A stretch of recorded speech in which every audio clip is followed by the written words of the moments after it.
In 1972, West claimed that the riots were tied to genetic and racial factors, and those prone to such violence were mostly young, Black, and Hispanic urban males. He called for Black and Hispanic children to be studied for genetic abnormality. Some of the studies that West proposed included the forced administration of a chemical castration drug and the use of remote monitoring techniques to record bioelectrical changes in the brains of human subjects, which would require implanting tiny electrodes into the brains of Blacks and Hispanics suspected of violent behavior. Even without the racial element, right? Giving a man like this, who has been this close to dangerous and suspicious and already at the heart of violence that has harmed the American people, giving someone like that control over other humans' brains sounds like Nazi experimentation to me.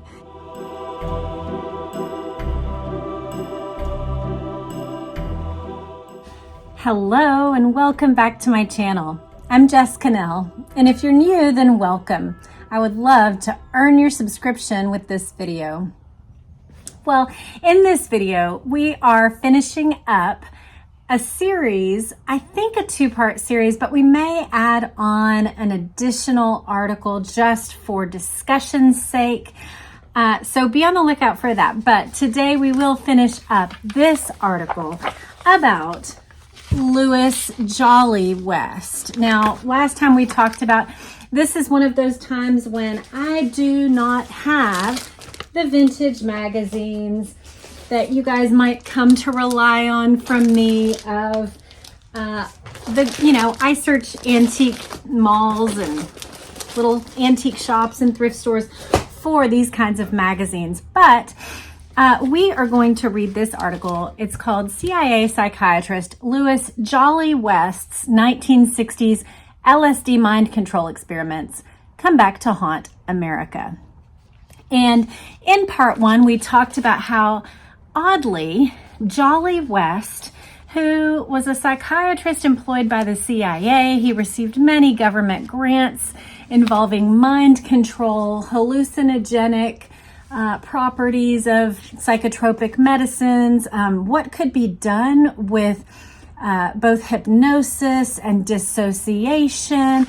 And specifically, he went back and forth with other psychiatrists about what could be done with removing memories and inserting memories without the subject's knowledge. Very fascinating things, but also, oddly, that he was the person who, prior to him and his involvement with this case, no one had thought that Jack Ruby displayed any kind of psychiatric break or odd, psychosis symptoms, but he diagnosed that Jack Ruby was technically insane and in need of immediate psychiatric hospitalization. And there is fairly good reason to think that he actually used pharmacological interventions to make Jack Ruby appear unreliable right before he went to the Warren Commission. So that's one piece of information that we looked at. But now we are going to finish out this article. Now, when we left him last time, he had just gone from the University of Oklahoma, I believe. Let me make sure that I've got that right. Yes, he had taken a year-long sabbatical from the University of Oklahoma, ostensibly to pursue a fellowship at Stanford, though the school has no record of his participation in any kind of fellowship. But what he did do is come to San Francisco to study hippies and LSD. He kind of struck away from his previous cleaned up, buttoned up look. I'll even put up some photos right here to show you the difference between his previous look of cleaned up and his hippie look that he took on during this time. Pretty interesting. So what we're going to talk about now is what he learned during these times. And the subheading for the part that we are moving into is called More Controversial Assassins. So The only assassin we've talked about thus far is Jack Ruby, and then that Jolly West interacted with Charles Manson during these years and predicted that there would be something devastating coming from his cult. He predicted the emergence of potentially violent LSD cults.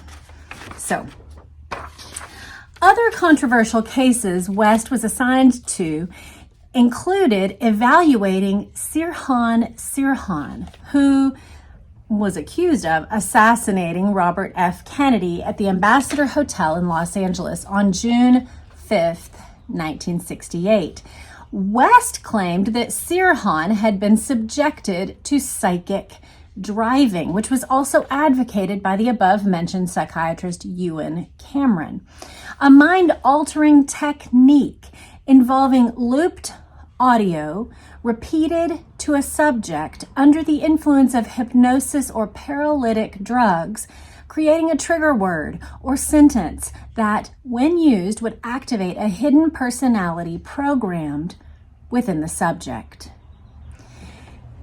In 2022, parole commissioners found Sirhan suitable for release because of his impressive, extensive record of rehabilitation over the last half-century, his defense attorney said. Since the mid-1980s, Mr. Sirhan has consistently been found by prison psychologists and psychiatrists to not pose an unreasonable risk of danger to the public. Parole was denied, thankfully so, if based on psychiatric and psychological opinion, as psychiatrists and psychologists admit they cannot predict or determine whether someone will become violent or recommit a violent offense. Their science or lack thereof is too inexact to do so. So I want to pause for just a minute before we get into the next assassin and concerning situation, and just pause here on the Sirhan point. Now, one thing it's talking about is this mind-altering technique called psychic driving. It involved looped audio repeated to a subject while they were under hypnosis or paralytic drugs. So this creates a trigger word that could trigger certain thoughts or behavioral conditioning within the subject. This was something that was being done. We just talked about this in the 60s. It's sort of a born identity type mentality, right? That there is the presenting person and then some subliminal messaging that's been put into their brains that can be accessed with a particular known phrase or, visual cue. Now, one thing that's been said about Sirhan, and I will link to the article about this, a great guy named Chase Hughes. He is someone who is part of what's called the behavior panel. They are fascinating 4 guys who have extensive knowledge of human behavior, visual cues on the face, like even which way we look to access memories, to create a visual, to think about something we learned, or all these things. And then cues that we use when we are trying to deceive or hide information. So he is just a fascinating person that's part of a fascinating group. If you're interested in that sort of thing, like behavior and truth telling and that kind of thing, and how to tell when somebody's trying to deceive, they're a fascinating YouTube channel to follow.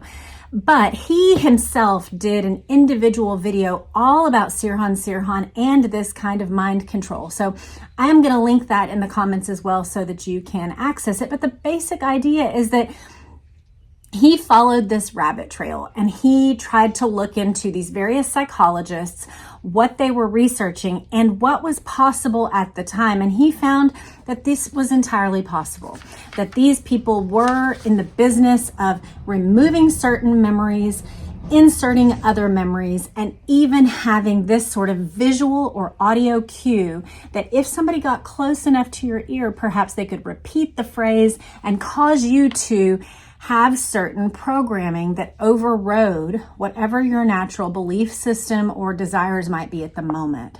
There are interesting things about the Sirhan case, but we're not going to get into that anymore. I just want to put that bug in your ear that is worth checking out. So look in the show notes for that link.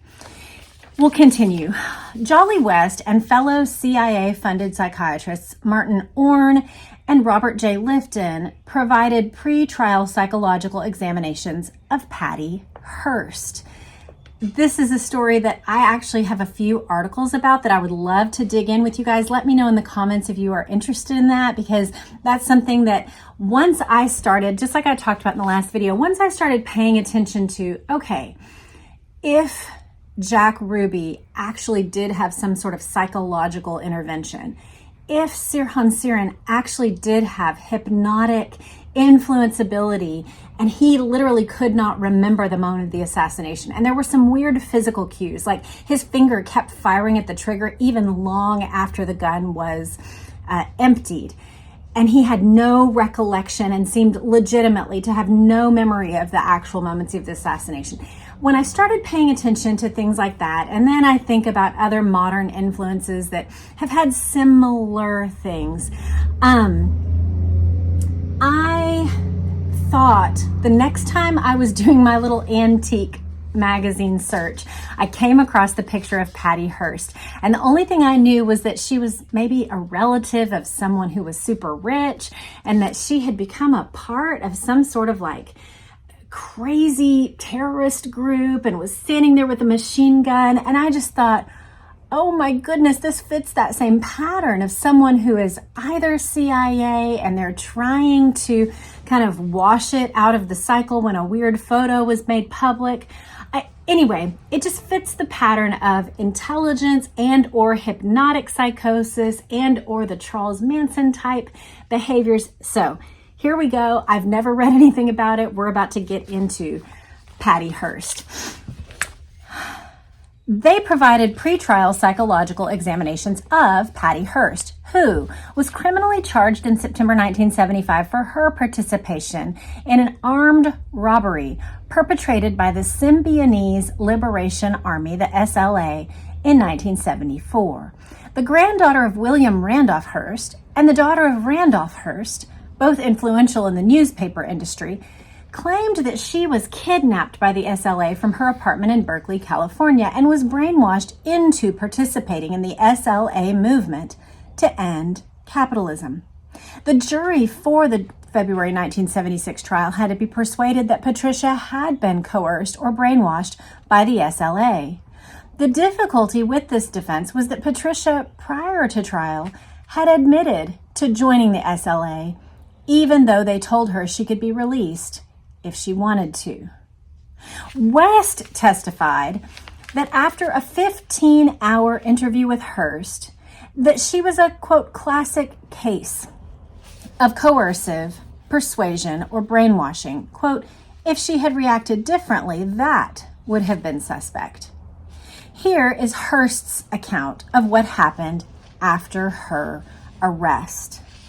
When the first of the psychiatrists came to see me on September 30th, just 11 days after my arrest, I simply crumbled under his scrutiny. This is Dr. West. I cried, murmuring and mumbling out replies that were not answers to his questions.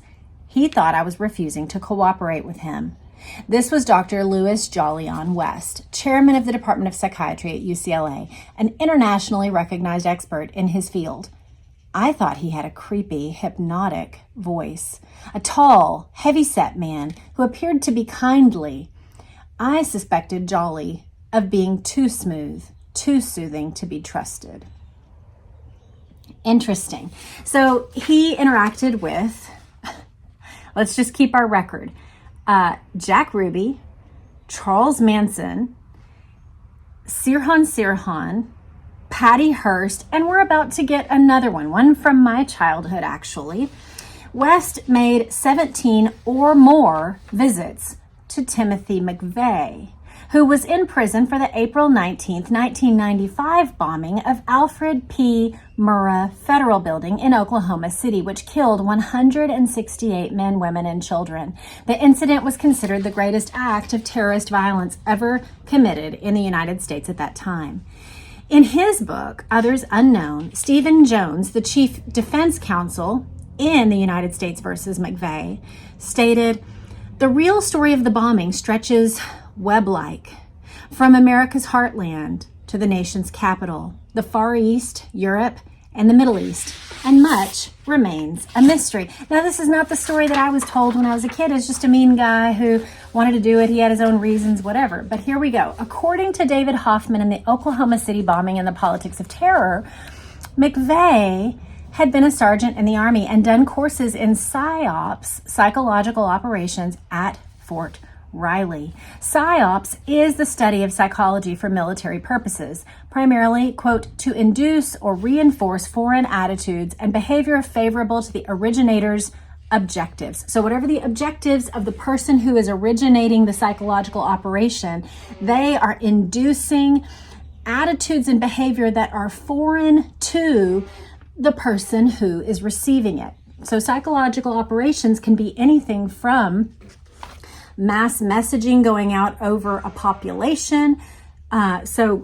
Media stories that deceive us on a broad scale level. But also it can be fairly narrow, designed towards someone like a Sirhan, or perhaps a small group of trained operatives for some purpose. PSYOPs can be used to influence the emotions, motives, objective reasoning, or behavior of a targeted public.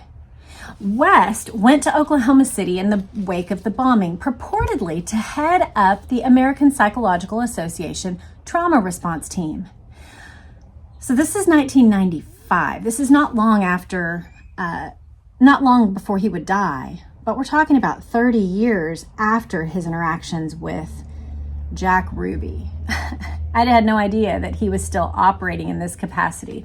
Hoffman, this is the author of that book, interviewed West and asked him if he had examined McVeigh. West replied, "No, I haven't been asked to do that." West told Hoffman that someone from the FBI's Behavioral Sciences Unit would have interviewed McVeigh. However, West visited McVeigh while he was incarcerated in both Oklahoma and Jefferson County, Colorado, prior to his trial. And on the very day of the bombing, he went on the Larry King Show to talk about McVeigh, characterizing him as one more lone nut, i.e., not involved in a conspiracy. Now, I would love to find that Larry King Show. So let's make sure that we look for that. I would love to actually hear what West talks like, especially after hearing Patty Hurst say that he had a creepy, hypnotic voice. I wonder if that's something he only employed when he was in his psychiatric setting, or if it was, how he spoke. McVeigh's sidekick, Terry Nichols, said, "In December of 1992, Timothy McVeigh told me that while he was serving in the U.S. Army, he had been recruited to carry out undercover missions." According to a U.S. Department of Defense record, that's the DoD, McVeigh held a DoD secret clearance that did not expire until May 11th, 1995. His bombing was April 19th. 1995. The Oklahoma City, sorry, I just looked it up and there it is written. The Oklahoma City bombing was on April 19th, 1995. McVeigh was convicted the same year and sentenced to death in 1997. On June 11th, 2001, he was executed by lethal injection, which I'm sure felt like justice to those who had suffered at his hand. But if any of this is true, that he had been a sergeant in the Army, been a target of some psychological operations, that he had been recruited to carry out undercover missions and had top secret clearance, and then had someone like Jolly West cleaning up after the fact, giving interviews about him being a lone nut, then actually he may have also been a victim of this targeted behavior, if that makes sense. I don't want to turn somebody who did something awful into a victim, and yet in this kind of instance, they may be being used for purposes that are not their own. I hope that makes sense in the context of this video. In August 1965, racism riots broke out in Watts, Los Angeles, and other predominantly African-American neighborhoods of South Central LA in response to African-American Marquette Fry having been pulled over by a white California Highway Patrol officer on suspicion of driving while intoxicated. Fry failed the sobriety test and panicked as he was being arrested. As his anger rose at the thought of going to jail, a scuffle ensued between him and one of the police officers, which escalated to a brutal confrontation. The responding riots left 34 dead and 1,032 people injured. You know, in my childhood, there were different riots that broke out, but I hadn't heard about this one in August 1965. Well, in 1972, West claimed that the riots were tied to genetic and racial factors, and those prone to such violence were mostly young, Black, and Hispanic urban males. He called for Black and Hispanic children to be studied for genetic abnormality. Some of the studies that West proposed included the forced administration of a chemical castration drug and the use of remote monitoring techniques to record bioelectrical changes in the brains of human subjects, which would require implanting tiny electrodes into the brains of Blacks and Hispanics suspected of violent behavior. I hope you can see, even without the racial element, right? Giving a man like this, who has been this close to dangerous and suspicious and already at the heart of violence that has harmed the American people, whether or not you think he was in the origin of all of it, he's certainly doing things that are on the fringes of these questionable actions. Giving someone like that control over other humans' brains sounds like Nazi experimentation to me. And that's even without the racial element. But once you add the racial element, it is very sinister. Heralded by the California governor in his January 1973 State of the State address, the proposed Violence Center would support research into the origins and causes of violence. West proposed a center for the study of the reduction of violence at the UCLA Neuropsychiatric Institute, where a slate of biomedical studies would address what he deemed the veritable plague of violence. It all sounds so good, doesn't it? Let's reduce violence. Let's do studies and use, biomedical research to improve the safety of our union. And it sounds good, and it's terrifying. In January 1973, West, then director of NPI, wrote a confidential letter to Dr. J.M. Stubblebine, director of the Department of Health, concerning a base that the Army might turn over to state or local agencies. He said, so this is West's letter to another director of the Department of Health. Such a Nike missile base is located in the Santa Monica Mountains, within a half-hour's drive of the Neuropsychiatric Institute. It is accessible, but relatively remote. The site is securely fenced. If this site were made available to the Neuropsychiatric Institute as a research facility, perhaps initially as an adjunct to the new Center for Prevention of Violence, we could put it to very good use. Comparative studies could be carried out there in an isolated but convenient location of experimental or model programs for the alteration of undesirable behavior. Such programs might include control of drug or alcohol abuse, modification of chronic antisocial or impulse aggressiveness, etc. So he is proposing the site for a research facility in the Santa Monica Mountains. On April 8, 1974, West debated the merits of the controversial program with Dr. Lee Coleman, a California psychiatrist in private practice who strongly opposed the center.